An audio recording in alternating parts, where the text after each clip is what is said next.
Non veg lovers అందరికీ ఎంతో ఇష్టమైన పీతల ఇగురు ఎలా తయారు చేయాలో చూద్దాం. Welcome back to my channel Subhashini's world. Hello everyone, ఈరోజు రెసిపీ వచ్చి పీతల ఇగురు. పీతల ఇగురికి కావాల్సిన పదార్థాలు, దాన్ని ఎలా తయారు చేయాలో చూద్దాం.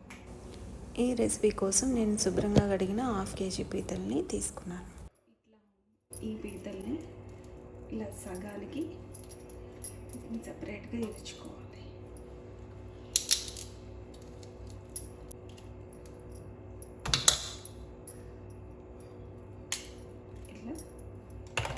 ఇలా ఇరిచి ఇలా పెద్ద పెద్ద పీసుల్లో ఉన్నాయి కదా, వీటిని ఇలా ఇచ్చుకొని 2 ముక్కలు చేసుకోవాలి.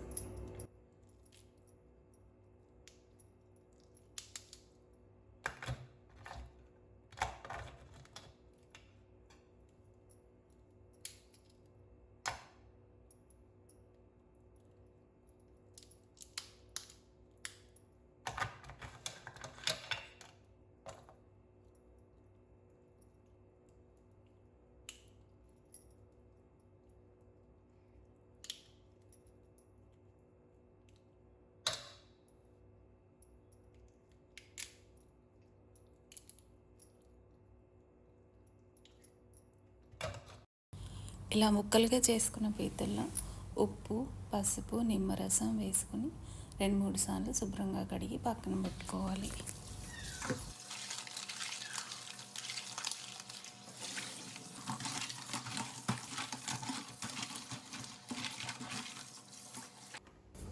ఈ ముక్కల్లో ఈ షెల్ని కొంచెం పగలగొట్టి మనం కూర వండితే లోపల ఉన్న గుజ్జు కూడా ఉప్పు, కారం పట్టి చాలా టేస్టీగా ఉంటాయి. ఇట్లా మనం కొంచెం పగలగొట్టకుండా వేసినట్లయితే లోపలికి ఉప్పు, కారం అనేది వెళ్ళదు. లోపల గుజ్జు చాలా చప్పగా ఉంటుంది. మన ఇంట్లో సనికెల రాయి, ఈ రొట్టెకర్ర ఇలాంటి వాటిలతో చిన్నగా ఒక దెబ్బ వేస్తే చాలు ఆ షెల్ కొంచెం పగులుతుంది. సో ఉప్పు, కారం లోపలికి వెళ్ళి చాలా టేస్టీగా ఉంటుంది.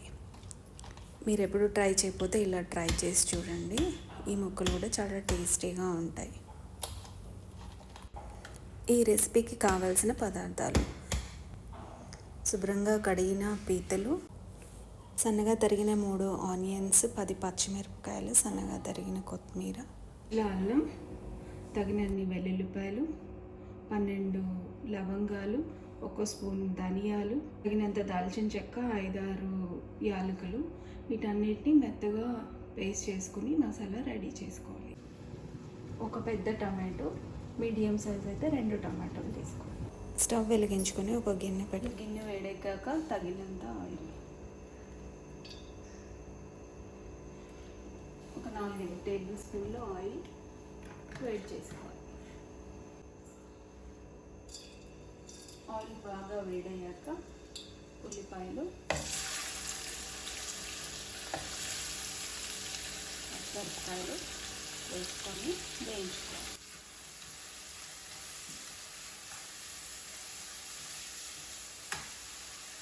ఉల్లిపాయలు ఇలా బ్రౌన్గా వేగిపోయిన తర్వాత మనం ముందుగా పేస్ట్ చేసి పెట్టుకున్న మసాలాని ఇలా వేసేసుకోవాలి.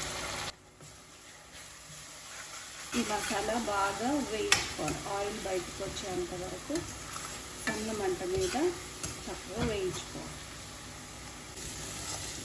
మసాలా బాగా వేగిపోయింది.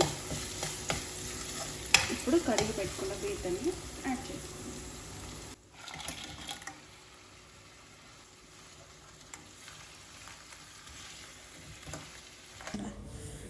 కర్రీకి సరిపడా ఉప్పు, నేను 1.5 స్పూన్ ఉప్పు వేసాను.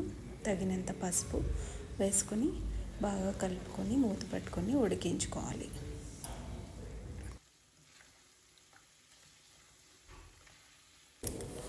5 నిమిషాల తర్వాత 2 స్పూన్ల కారం వేసుకొని మూత పెట్టి ఒక 10 నిమిషాలు మగ్గించాలి.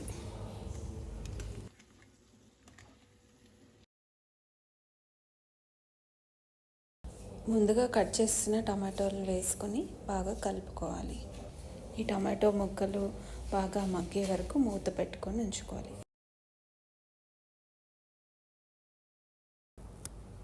టమాటో ముక్కలు మగ్గాక తగినన్ని నీళ్ళు అంటే ముక్కలు మునిగేంత వరకు నీళ్లు పోసుకొని మూత పెట్టుకుని బాగా ఉడికించుకోవాలి.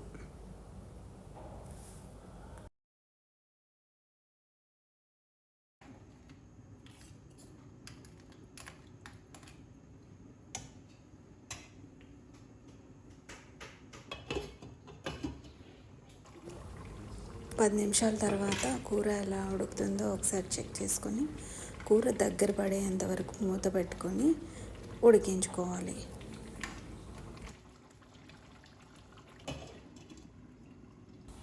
కూర బాగా దగ్గరగా ఉడికాక కొత్తిమీర చల్లుకోవాలి. గ్రేవీ ఎంత దగ్గరగా ఉడికితే అంత బాగా టేస్టీగా ఉంటుందండి. ఎక్కువ వాటర్ లేకుండా దగ్గరగా ఉడికించుకోండి. కొత్తిమీర వేసాక ఒక 5 నిమిషాలు ఉంచుకొని స్టవ్ ఆఫ్ చేసుకోవాలి. వేడి వేడి పీతలేగురు రెడీ అయిపోయిందండి. వేడి వేడి అన్నంలో ఈ పీతలేగురు వేసుకొని తింటే చాలా బాగుంటుందండి. టేస్ట్ చాలా బాగా వచ్చింది. మీ అందరూ కూడా తప్పకుండా ట్రై చేసి ఎలా వచ్చిందో నాకు కామెంట్స్లో తెలియజేయండి. కొత్తగా వంట నేర్చుకునే వాళ్ళు, బ్యాచిలర్స్ ఎవరైనా ఈజీగా ఈ కర్రీ చేసేసుకోవచ్చండి. వీడియో నచ్చితే లైక్ చేయండి, షేర్ చేయండి, సబ్స్క్రైబ్ చేయండి. మరో మంచి వీడియోతో మళ్ళీ కలుద్దాం.